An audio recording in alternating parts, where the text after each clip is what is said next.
Hello, let's do a beautiful sum. एक बहुत ही बेहतरीन सम सॉल्व करने वाले, बहुत ही सिंपल सा सम है बट थोड़ा सा डिफरेंट है। लेट्स सी द सम।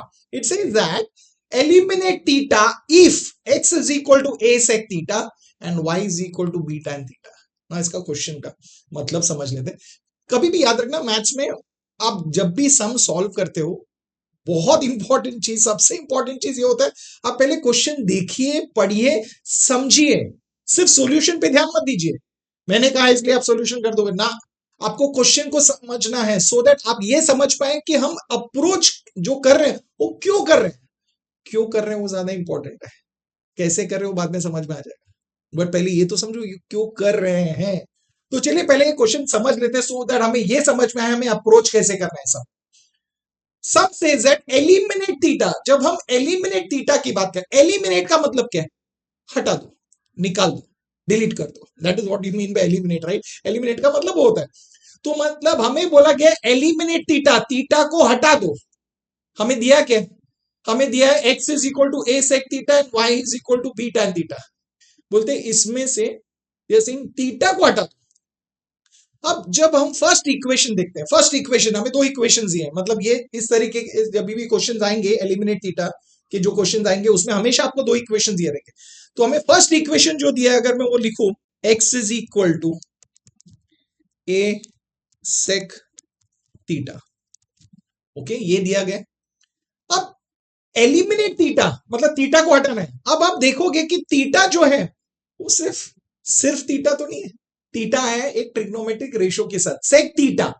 तो हम थीटा को हटा सकते हैं? डायरेक्टली नहीं। Sec theta means it is sec of theta, it is a function. वो ट्रिग्नोमेट्रिक रेशियो में से आपको पता है, हमने बोला it is not sec into theta that आप थीटा को एलिमिनेट कर सकते हो, अलग कर नहीं कर सकते हो।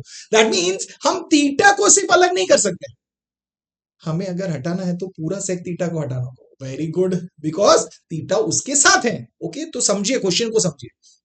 तो आप बोल रहे हैं एलिमिनेट थीटा, बट थीटा तो सेक के साथ है, मतलब हमें सेक थीटा को हटाना होगा। हटाना मतलब यहां से हम इरेज कर दे उसको, चलेगा नहीं।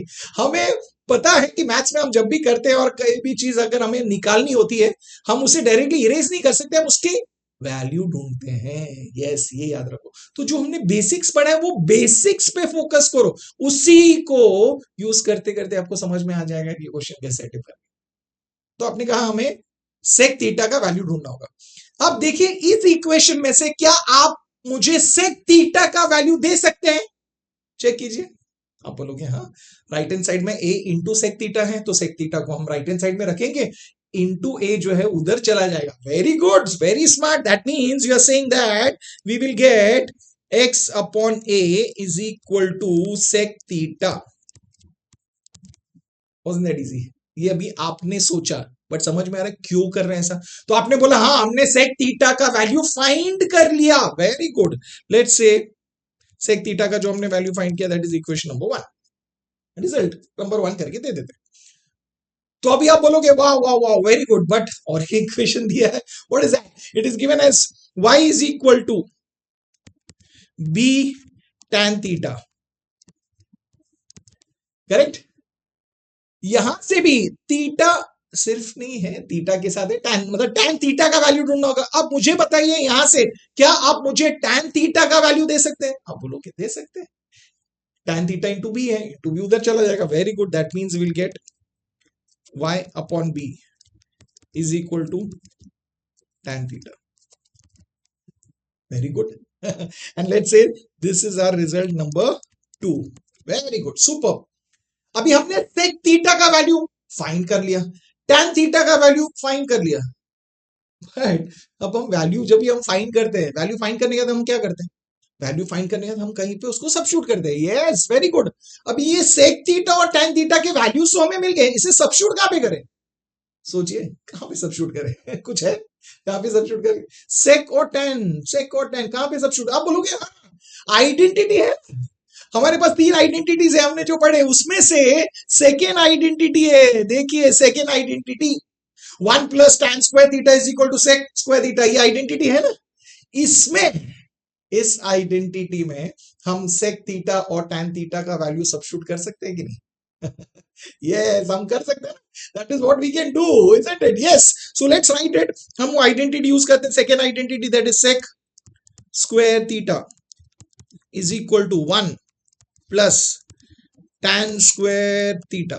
अब बोलोगे वाओ, समझ आया। अब यहां पे सब्स्टिट्यूट करेंगे, सेक थीटा का वैल्यू सब्स्टिट्यूट करेंगे, tan थीटा का वैल्यू सब्स्टिट्यूट करेंगे। Very good. तो चलिए काम करते हैं, tan स्क्वायर थीटा को वहां लेके जाते हैं so that right hand side में से 1 हो, तो हमें मिलेगा नेक्स्ट लाइन पे क्या मिलेगा, we will get sec square theta minus tan square theta is equal to 1। अब यहां पे हम वैल्यू सब्स्टिट्यूट करेंगे, सेक थीटा का वैल्यू क्या है, x अपॉन ए। यहां पे सेक स्क्वायर थीटा है, मतलब x upon a the whole square, समझ के लिखिए। तो हमने सब्स्टिट्यूट कर दिया minus tan square theta means tan theta का value that is y upon b, so y upon b the whole square is equal to 1। और ये कहां से मिला हमें, आप बोलोगे ये हमें वैल्यूज मिले फ्रॉम 1 एंड 2, तो लिख देते हैं वहां पे फ्रॉम 1 एंड 2। तो फ्रॉम 1 एंड 2 हमें ये मिल गया। Very good. अब बोलोगे बहुत सिंपल है। अब जब आप ये इक्वेशन देख रहे हो, देखिए जैसे आपने वैल्यू सब्स्टिट्यूट किया, इस इक्वेशन को देखिए, इस इक्वेशन में do we have theta? No. इस इक्वेशन में थीटा है? नहीं है, थीटा निकल गया। Yes, very good. That means यही तो हमें बोला था, वी वांटेड एन इक्वेशन, हमें एक इक्वेशन की जरूरत थी जहां पे थीटा एग्जिस्ट नहीं करता है, वो मिल गया। Based on this two equation which is given, जो इक्वेशन दिया उसके बेसिस पे हमें ऐसा इक्वेशन मिला जहां पे अभी थीटा एग्जिस्ट नहीं करता, हमने थीटा को एलिमिनेट कर दिया। That is answer. हो गया, ये आंसर है, खत्म हो गया। हाँ, इसे हम सिंप्लीफाई करके अगर कुछ तरीके से लिख सकते हैं, तो जितना हम सिंप्लीफाई कर सकते हैं उतना सिंप्लीफाई कर सकते हैं। अभी आप अगर हमें इसे सिंप्लीफाई करना है तो हम क्या करेंगे, उसको x square upon a square minus y square upon b square is equal to 1, इतना ही करेंगे। इसके आगे हम और क्या सिंप्लीफिकेशन कर सकते हैं, बिकॉज उसके बाद LCM a square b square doesn't matter, उतना तो करना नहीं है, राइट। तो हम जितना उसे इक्वेशन को सिंप्लीफाई करके जितना सिंपल फॉर्म में लिख सकते उतना सिंपल फॉर्म में लिख, तो ज्यादा से ज्यादा हम एक स्टेप और लिखेंगे। हम लिखेंगे x square upon a square minus y square upon b square is equal to 1। This is the equation, ये इक्वेशन है, ये इक्वेशन यहां पे हमने थीटा को एलिमिनेट कर दिया। So did you understand? Question समझना जरूरी है, ऐसा नहीं हाँ ऐसा आएगा तो हमें ऐसे सॉल्व करें, बट क्यों कर रहे हैं वो तो समझिए। जैसे मैंने समझाया कि थीटा जो है वो अकेले नहीं आ रहा है, वो एक रेशो के साथ, तो हम वो रेशो को डायरेक्टली निकालना मतलब डिलीट कर दे, इरेज कर दे, नहीं, हम उसकी वैल्यू ढूंढते हैं। तो हमने फर्स्ट इक्वेशन में से सेक थीटा का वैल्यू ढूंढा, सेकेंड इक्वेशन में से tan थीटा का वैल्यू ढूंढा। अब ये जो वैल्यूज मिले इसे हमें कहीं पे सब्स्टिट्यूट करना है। कहां पे सब्स्टिट्यूट करना है, बिकॉज वैल्यू मिला है, कहीं पे तो सब्स्टिट्यूट करना होगा। कहां सब्स्टिट्यूट करेंगे, सब्स्टिट्यूट कहां पे करेंगे, आप बोलोगे हाँ जहां पे सेक और tan उससे रिलेटिंग आइडेंटिटी है, आइडेंटिटी में सब्स्टिट्यूट कर दिया। आइडेंटिटी में सब्स्टिट्यूट करके जो इक्वेशन मिला, ये हमारा इक्वेशन है जिसके लिए हम रुके थे। And this is where we say eliminate theta, theta eliminate करके हमें ये इक्वेशन मिला, ये इसका आंसर है। समझ में आया? तो जब भी एलिमिनेट थीटा के सम्स होंगे तो याद रखिए हमें क्या होगा, हमें पास दो इक्वेशंस ये होंगे। सो जैसे ये दो इक्वेशंस है, दोनों इक्वेशंस को यूज करके हमें वहां पे जो ट्रिग्नोमेट्रिक रेशियो है उसका वैल्यू ढूंढना है। वैल्यू ढूंढने के बाद क्या करना है, उसे सब्स्टिट्यूट करना है। कहां पे सब्स्टिट्यूट करना है, ऐसे आइडेंटिटी में जहां पे वो रेशियोज आएंगे, कर दिया और खत्म हो गया। जो जितना हम सिंप्लीफाई कर सकते हो उतना सिंप्लीफाई कर लीजिए और वो बन गया आपका final answer. So wasn't that easy? Very very very simple, right? आपको ये सब समझ में आ गया है, बहुत इंटरेस्टिंग है। तो आप इस वीडियो को लाइक कर सकते हैं, शेयर कर सकते हैं और चैनल को सब्सक्राइब कर सकते हैं अगर अब तक नहीं किया है तो। और एक बात बोलनी थी आपसे कि मेरा और एक चैनल है जहां पे मैं मराठी में सिखा रहा हूँ, मराठी में बातें कर रहा हूँ। जहां जैसे मैं यहाँ पे हिंदी में बातें कर रहा हूँ, वहां पे मैं मराठी में बातें कर रहा हूँ। तो आपके कोई भी फ्रेंड्स हो जहां उनको मराठी में सुनना पसंद हो, वो मराठी में कंफर्टेबल हो, आप उनको वो चैनल के बारे में बता सकते हैं। वो चैनल पे जाके वो सब्सक्राइब कर सकते हैं एंड वो कंटेंट को मराठी में सुन सकते हैं। उस चैनल का नाम वही है, be at ease with Ramesh कानत मराठी। सो मैं मिलूंगा आपको नेक्स्ट वीडियो में फिर से एक बहुत ही बेहतरीन एलिमिनेट थीटा वाले सम के साथ। Till then keep learning, keep smiling, keep sharing.